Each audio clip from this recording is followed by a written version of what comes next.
All right, you're back for round two on this side of the camera, which is great because that means you get interviewed twice and I get interviewed once, which is probably better. But we had some good comments. People liked what you had to say. And so I wanted to, bring you back on and we can chat kind of about where we left off going into the Berlin build there and then kind of what's happened after because you've done a lot of really exciting things. And so why don't we kind of back up and kind of pick up where we left off. We got you through Chicago and the 10Ks and all that kind of fun stuff. And then Berlin, that was the big one this year. That was the big swing.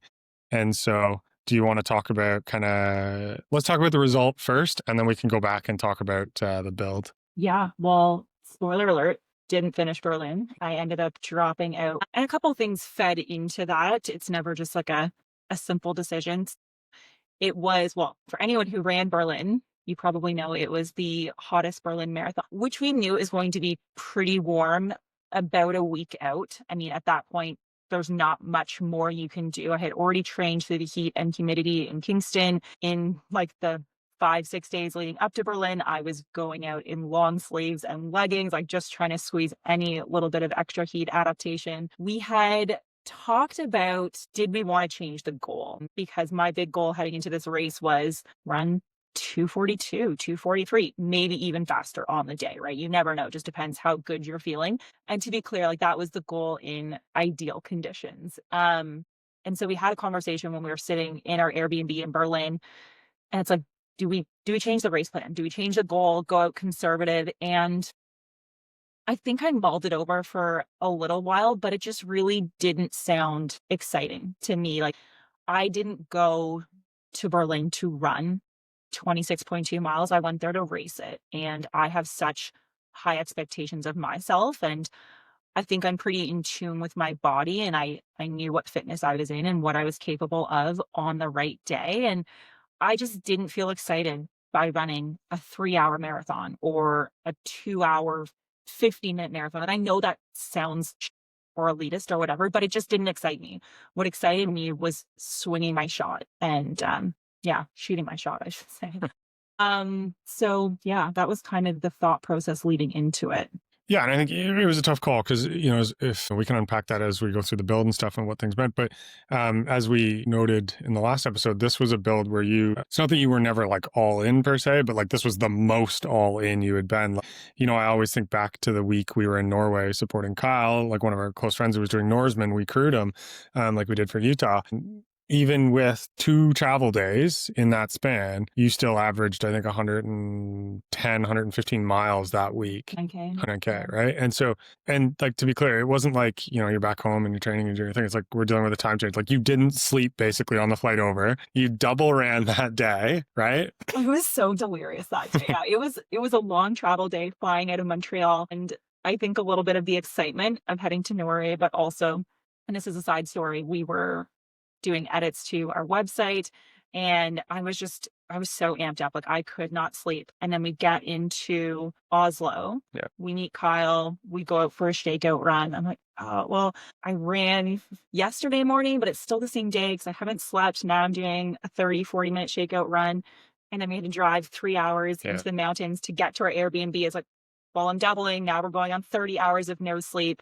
Where the Airbnb was, it's like you either run up the mountain or you run down the mountain. Yeah. I was delirious. Like I was having to like slap my cheeks in the car ride to the Airbnb. I was so tired. I was like, gotta get my miles in, gotta get my training in. So yeah, that was a hilarious thing. Yeah, and to put it in perspective, like, I mean, we kind of knew where we were going, but I saw Strava heat maps. Well, there's places to run and stuff. It'll be fine.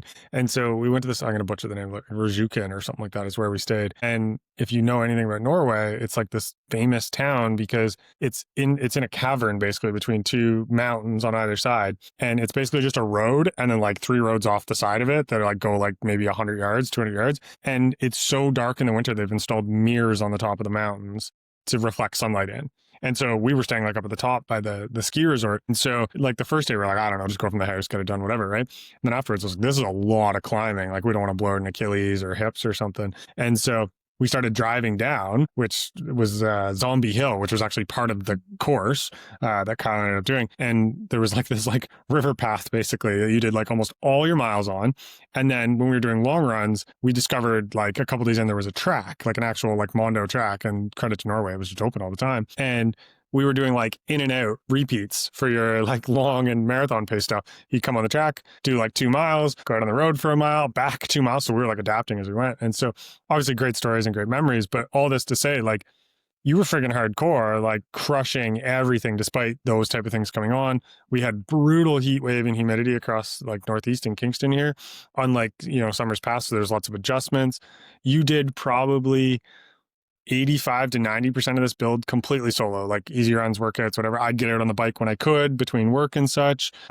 But you were running 2 hours a day, mostly solo. You probably listened to every single running podcast possible. And so you went like all in on this. And, I'm sure it stung a little bit to end up with Berlin being stupid hot and ending the way it did. Yeah, I guess the second part I should add, because I obviously only mentioned the heat in Berlin, but I mean, heat sucks. It wasn't ideal, but I've said to a few people, like stream partners, like the heat was not why I dropped out. It certainly didn't make it any easier. Like I was sweating 3 minutes into the race, like full stop. But was on pace through 5K, 10K. And for whatever reason, sometime around the 12-kilometer mark, my hips just kind of like locked up. And I was like, and I've had this happen before. So it wasn't like, what the hell, what's going on? What is this? I knew exactly what this was, which was probably even more infuriating.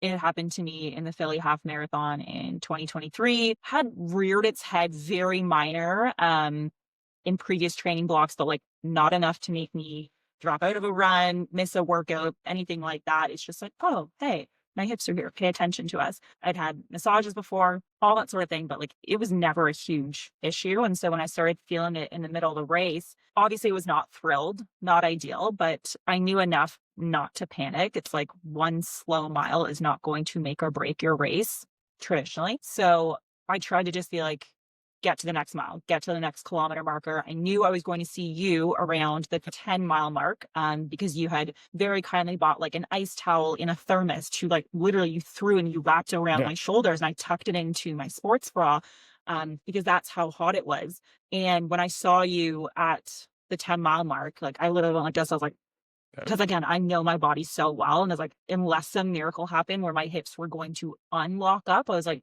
this isn't getting any better. But again, I was like, get to the 10-mile mark. Okay, get to halfway, get to 21K.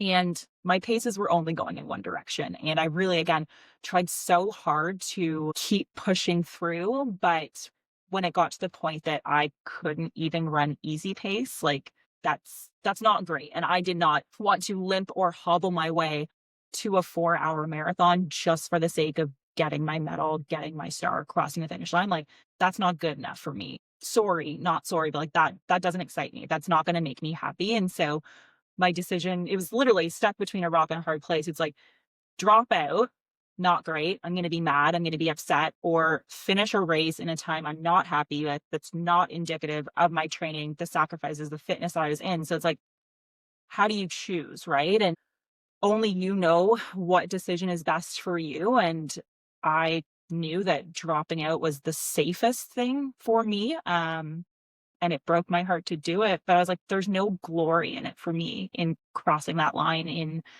potentially a worse place than I started and injuring myself and setting myself back for however many months and being out of the sport. So yeah, I kept trying for the race to turn around, my hips to loosen up. But yeah, it was around kilometer 24 that I pulled off the course. Excuse me. And I think, a couple of things to note, like, there's a difference between what you're trying to do and trying to complete a marathon. Both are very noble goals, very worthwhile goals, but there's a certain standard and chasing that goes into what you're doing. And again, we both coach 4-hour, 5-hour, 6-hour marathoners, and I'm just as proud of them as I am of you when they run really well. But sometimes when the goalposts move, right, we decide what is actually worthwhile. And I think you touched on it a little bit, but your decision there likely saved the rest of your fall season, right? And so when I'm talking to athletes all the time, it's like, if you're injured, like maybe we don't do the race, maybe we change things up, right? And what you did when you dropped out, your hips were sore, everything was going sideways, is you salvaged the rest of the season to be able to do, we were talking about, do we maybe come back to CIM? Do we, pick something else, right? But I think had you finished, right, it probably would have had a pretty bad likelihood of, going sideways where the hips would have been off. You would have struggled a little bit more. I did that at CIM. I mean, I was forced to at CIM last year, and I was wrecked for weeks after doing that. Yeah, it's really hard. And so I feel like we talked about dropping it last time and now dropping, yeah, we're the family of drop it's apparently. No, it's so I think you made the right call there. And like, let's bring that forward here to what you've done since then. So you've had two big runs. We're planning another one here. And, you know, I'll let you explain it in a second, but you did a 50K one weekend and then a 50 mile the next weekend. And this really spurred from a conversation that you reminded me that we had. I didn't even remember this, that when we first started working together, you said, I want to do a 50K. And I probably brushed it off at the time. I was like, yeah, whatever. Ultra stuff. Just do marathons, get fast, whatever. Right. And so it was like a couple of weeks after we got back, because we did a little trip to Italy afterwards. We got back and I remember, I think we were sitting at the breakfast table one day and you're like, I don't have purpose. I don't know what I'm doing with my life because we didn't have any races on the schedule. And you're like, I had an identity crisis, yeah. basically. Yeah. And I was like, well, do you want to do CIM? We'll go on the bib transfer. Like, we'll find something. And you're like, nah, I don't know if I have it in me to go back and do a marathon. And so I was like, why don't you do that 50K thing you were talking about? And you're like, okay. And then like hell yeah. Yeah. And you being typically cautious, you're like, I'll just do it at like 5-minute Ks. And I was like, no, screw that. Like, let's go for it. And so we devised a plan. We went out and we did a 50K. And so you can fill in how it went. Yeah. I mean, I was not worried about the distance. 50K is 8 kilometers longer than a marathon. There was no part of me that didn't think I would complete the distance.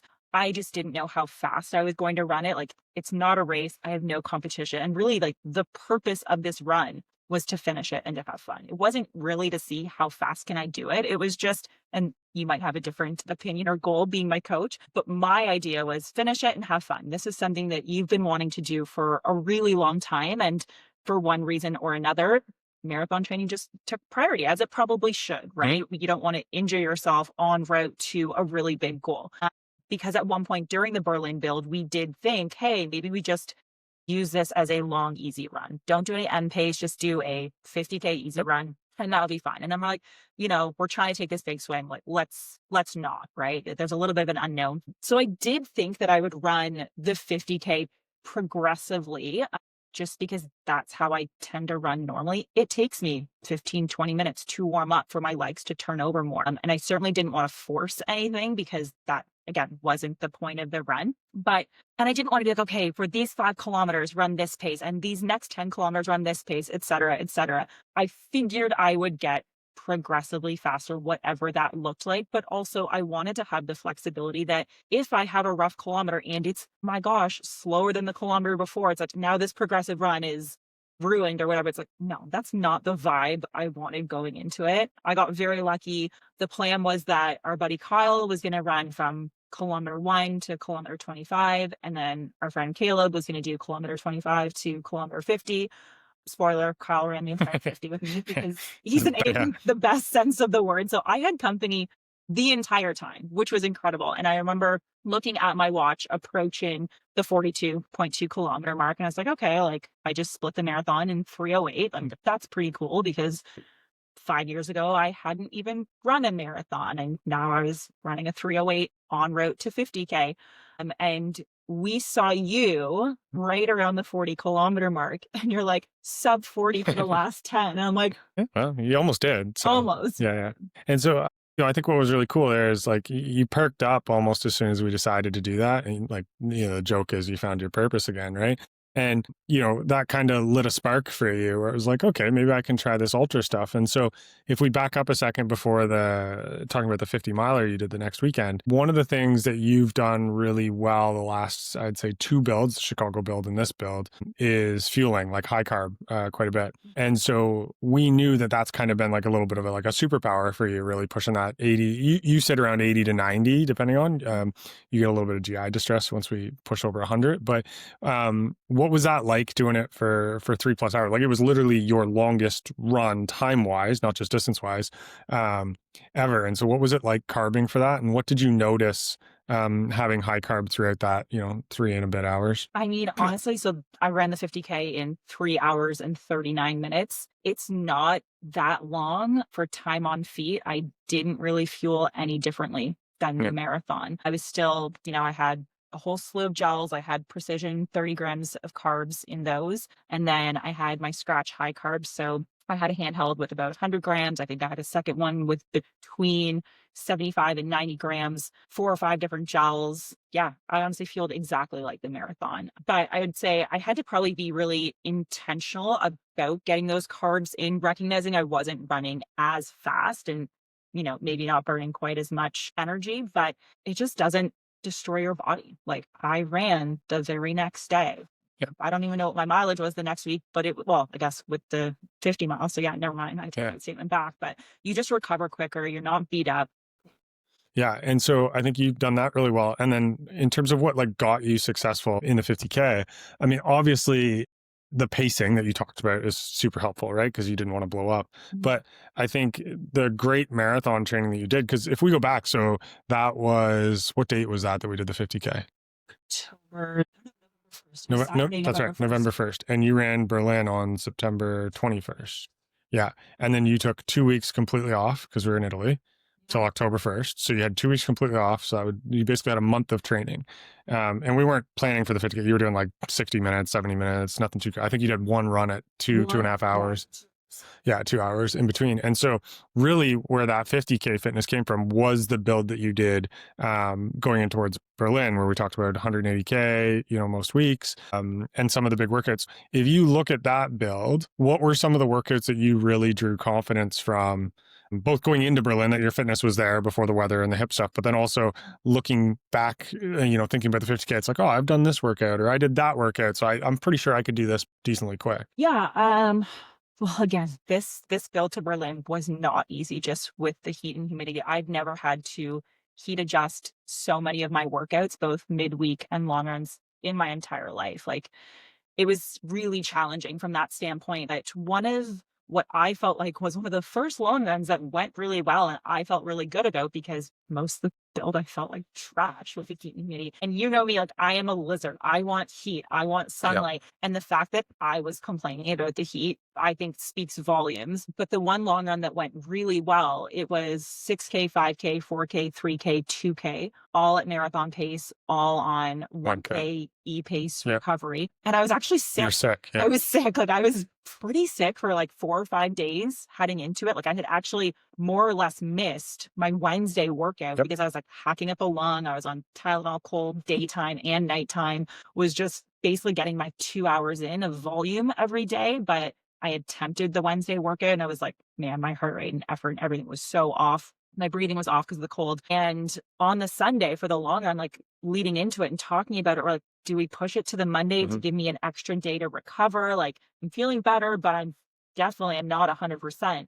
And the weather actually looked pretty good on Sunday. And we're like, well, you just don't know what you're going to get. It's been a hot summer. This day's not bad. Maybe we just take what we're given. And so despite the fact that I was still coughing in the middle of my end pace intervals and we were on the trail. And it was windy as heck too. It was windy. Yeah. It went really, really good. And, if you think of like trail adjusted pace, heat adjusted pace, being sick, like taking all those factors into consideration, I felt really, really good in that one. So like that was nice. And it sounds super cliche just to be like, hey, trust the process. Because it's something that we obviously both share with all of our athletes when they're slogging out those hot and humid summer miles. But I was like, okay, like this is what this should feel like. Like this is why we train through the heat and humidity. So when you find like some sliver of hope or like some glimmer that this is the fitness that you are building and can hopefully run on race day. So yeah, I felt really good during that long run. Yeah. So, and I remember like I'd been telling you before that one, I was like, I think you can run 240, 242. And you're like, not if I'm running like this, like, every single kind of workout and such with the heat.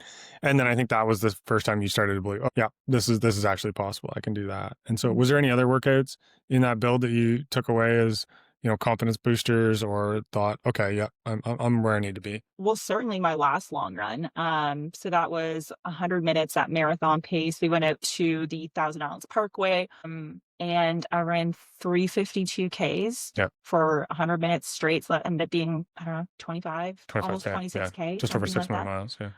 And it went so good. Again, like this was beginning of September. The temperatures had dropped a little bit. I actually wore armor to start that day, and you were on the bike beside me, and it was just like, oh God, this feels so good. Like this is what marathon pace should feel like in terms of effort. Perceived effort had been so much higher all summer. And so again, it just gives you this glimmer that like okay, if these are the conditions I get on race day, I can run 352s all day. Mm-hmm. Like I still had more in the tank at the end of that workout. But again, I think this goes back to heat adjusted pacing. Most of my marathon pace long runs and workouts in the build were not at 352 pace because we had deliberately heat adjusted them. But that day, it was probably under 10 degrees. It It was might have been when we like started. 7 or 8 degrees at like 7 or 7:30 in the morning. And so, yeah, I got a huge boost of confidence from that. Like, there is my fitness. And this is what marathon pace should feel like. This is my effort. And if I hold this effort, that's going to equate to this time. So that was the most confident I felt right at the end of the build. So that confidence kind of came around in perfect timing, I think. Well, we do use that workout as a confidence booster, right? Where it's like, we want to do that workout. We want to get close to goal marathon pace. In a worst case scenario, we want to find out a couple weeks out that your goal marathon pace is not attainable and you have a bad workout then versus 13, 14, 15 miles on race day. So, that's one of the reasons for that workout. But when it goes well and you've nailed the pace, it is a confidence booster to go, all right, I just did, 14 miles for you, give or take miles rather. That pace, I've only got to go, 10, 11 more. It's like, I can probably run like that for, another 6, 7 miles, and then it'll get hard. Well, if I've only got to grind for like 4 or 5 miles, I could probably do this, right? So, that's one of the staple workouts we use. And so you had a lot of confidence from those. Obviously, fitness doesn't disappear. You took 2 weeks off completely. We were like, no running while we were over in Italy. Came back and did this 50K. It went so well. So then we said, well, why don't we try an 80K next weekend? No. Let's stop there, because after the 50K, you actually said, let's do 100. I feel like there's a pretty big gap between 50 and 100. Maybe we bridge that gap with a 75K or an 80K. No. Like, you can do 100. I'm like, I'm sure I can, but I think I would feel better, having run a distance that's somewhere between the two. And what we also said was that I probably was not going to pace a 100K the same that I paced the 50K. So having a run in between the two, I'm going to have to fuel more. I'm going to have to pace it differently. So it would be kind of like a bridge run, a bridge workout to test out more fueling, to test out more patience and pacing, honestly. Like, I probably was not going to be dropping 6-minute miles in this 100K, which is what I was doing at the end of the 50K. Yeah, I think I understood your point. I think you were wrong. Like, you have no problem doing it. And you proved that when you did the 80K. And so I will quote you because I picked you up on the run on the 80K. And I said, how's it going? And you're like, you want to know what the worst part is? This was 30-ish K in. I was like, yeah, what's the worst part? Thinking like, what can I do? Because I'm driving from trailhead to trailhead and like, what does she need? And I get her ready and everything. She goes, I'm bored. And I was like, yeah, that's a great problem. Like, you're bored doing this, right? And so, yeah, what are your thoughts on that? Well, I would say also the 80K was so different than the 50K because I ran 90% of it solo versus, as you said a couple minutes ago, the 50K, I had company from start to finish. So I started the run. I did about 45 minutes solo. And then Caleb drove way the heck north of Kingston to meet me. He ran with me for, 30, 35 minutes. And then he had to jet. He had previous commitments. And so then I ran the next couple hours solo. And I remember the hardest part of that run was between 40K and 50K. And again, I can't remember if I said this on the last time we talked on the podcast. I hit 40K and I was like, I'm only halfway through. I was like, this sucks. And then I get to 50K and I was like, this is so anticlimactic. 50K last weekend meant something. It was my longest run. This weekend, it just means I have another 30K left to go, and that sucks. So 40 to 50 was a pretty rough patch mentally. And again, I'm running by myself. Yes, I'm seeing you every couple kilometers to hand me a gel or, replace my high carb bottle. But for the most part, I'm just out there with me and my thoughts. And then my phone also died, so I couldn't listen to any more podcasts. So I was like, okay, do we count leaves? Do we count squirrels? Like, what else is there out here right now? But then when I got to the 60K mark, like, that was a huge turning point. Because at that point, I saw you, Caleb, Sam, and their dog, Vesper. But then I was like, okay, I only have 20K left. Like, that's just a normal, everyday, easy run when I'm in a build or whatever, right? Like, hour 40. And so the biggest thing for me was once the run got short enough that I could stop thinking in distance and start thinking in time. Oh, I don't have 30K left. I have an hour 40 left. Like, that mentally made it a lot easier to push through. Yeah, and I think one thing we should note, like how friggin' lucky we are in Kingston, like with our community, right? Like Caleb drove out and then came back out again with his partner Sam, and then just by pure happenstance, you ran into your high school principal, who we know through the endurance community, who in the middle of his bike ride, we told him what you were doing. He's like, "I'll bike with her for a little bit and keep her company," and so we are very lucky that way to have that community. And so, what were your thoughts? And tell everybody what you did for the 80K, but what were your thoughts as you wrapped up 80K and had that kind of in your back pocket as something you'd done now? Yeah. So I guess to answer your first question, I ran the 80K in 6 hours and 18 minutes, Yeah. which was an average of 4:44 Yep. minute per kilometer. I felt really good at the end of that run. Like, had I known how good I was going to feel, like if you had told me to run another 20K to hit the 100K, I could have done it on the day. Like that's genuinely how good I felt. Like my legs were not sore. I had no blisters. Like I was getting my fueling in. So from a physical standpoint, I felt really good. Maybe I would have wanted to charge cell phones, listen to another podcast for another hour 40 if I was going to do another 20K. But yeah, I think it was just a huge confidence boost because as I said, I was not worried about the 50K distance, it only being 8K more than a marathon, but there is a greater degree of unknown jumping up to an 80K. And I started the run pretty conservatively from a pace perspective. I was 4-minute 50 pace for a while. And I really expected to hang out there for a lot longer than I did. But then again, I just listened to my effort and I just listened to my body. And that is 4:45 minute per kilometer pace for a long time. And I didn't want to like pump the brakes and slow down deliberately just to keep an easy pace range if what I was running was genuinely an easy effort. And again, this just goes back to me being a very effort-based runner. But I bumped into you a couple times at the trail crossings and you're like, what pace are you running? I was like, 4:43. And what I find hilarious is my fastest splits were between 60K and 70K. Like I was Yeah. dropping 4:20 pace, minutes per kilometer. 7 minute mile. Yeah, I was running 4:20s. I'm like, this feels so good. So I feel like I could have kept that pace going for quite a while if I needed to. Yeah, I think there's no problem. And so maybe that's a good segue into what it is we're going to do here. A week from filming this on the 29th or the 30th, depending on weather. But you're going to go after your first FKT, so your first fastest known time. And we picked a fun one. And so there's this trail. It's not the trail that we've been talking about that Elaina's done her 50K and 80K. So in Kingston, we basically have a T of trails that runs through old rail trails. And so this one's called the Cataraqui Trail, and it goes from Napanee to Smith Falls. And one of our close friends actually lives in Smith Falls, so he's going to help us out towards the end there. But yourself and Caleb, who kind of put the bug in your ear to do some of the ultra stuff. Yeah, friend.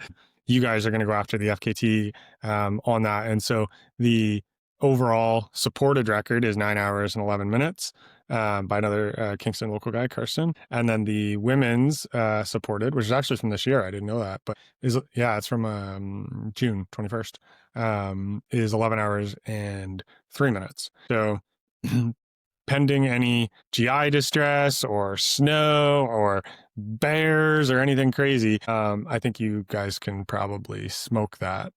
What are your thoughts as you lead into your first FKT attempt? Yeah, so that's what did we discover today? It's actually 104 kilometers. Yes, the trail's 104. I had only just been thinking, oh, I'm going from 50 to 80. What's 4K amongst 100, really? It's 104 kilometers going east-west, or west-east, I guess. It would be the way we run it, yeah. Yeah. So not only am I going to go after the women's FKT, but hopefully you're going to go after the overall FKT, to be clear. Go for the overall FKT. So I don't know. What did we say that 8-minute miles is around 8 hours? It's about 8 hours. No, it's just under 8-minute miles. So you need to be like 7:45s. I think it's 4:48, I think, for a kilometer is 8 hours for the 100K. Yeah.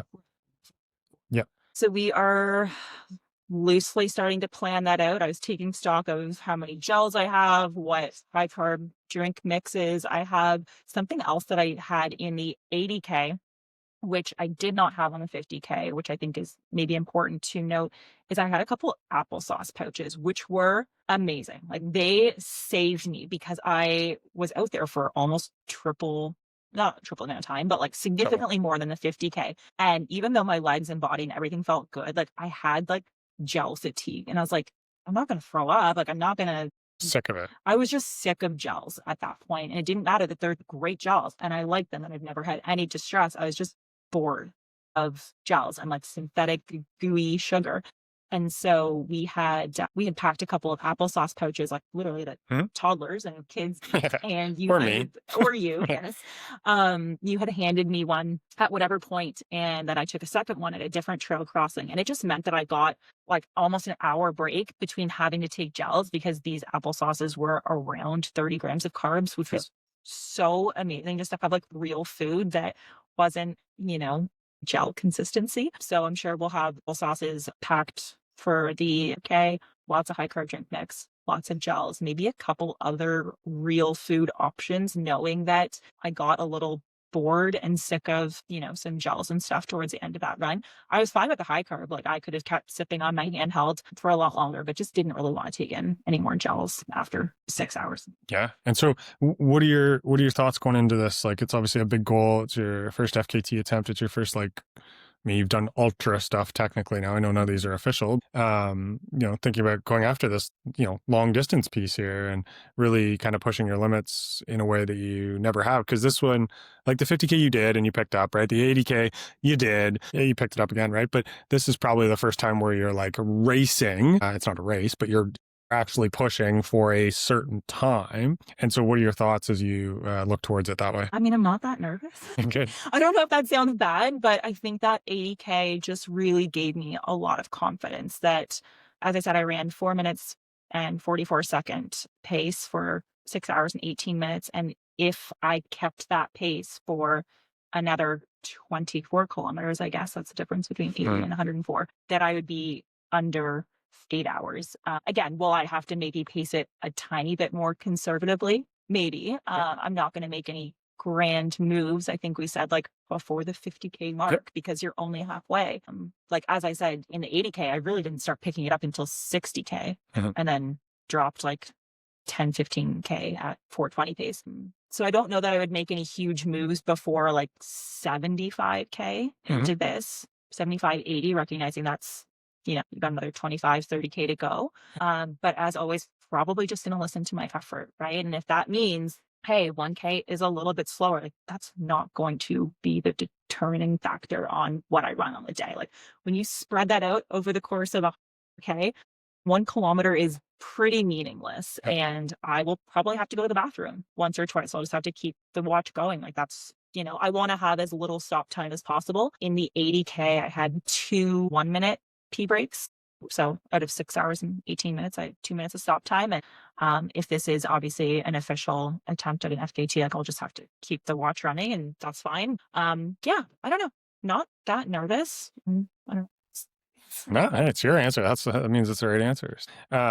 What tips or tricks have you kind of picked up, like, from the mental side, pushing yourself to these limits here? Definitely chunking the distance, because it is so long. And I mean, that's really not that dissimilar from what I would tell one of my athletes racing a marathon, right? Like, don't think of 26 miles, think of 5K, 10K, 21K, 30K, whatever. So definitely I've had to chunk the distances, particularly with the 80K, especially. I was like, okay, get to 25K. Okay, get to 30, get to 50, get to 60. So that's been really helpful, is breaking down the distance and not thinking about 80K in totality or 104K in totality, because that just seems overwhelming. And that's honestly discouraging.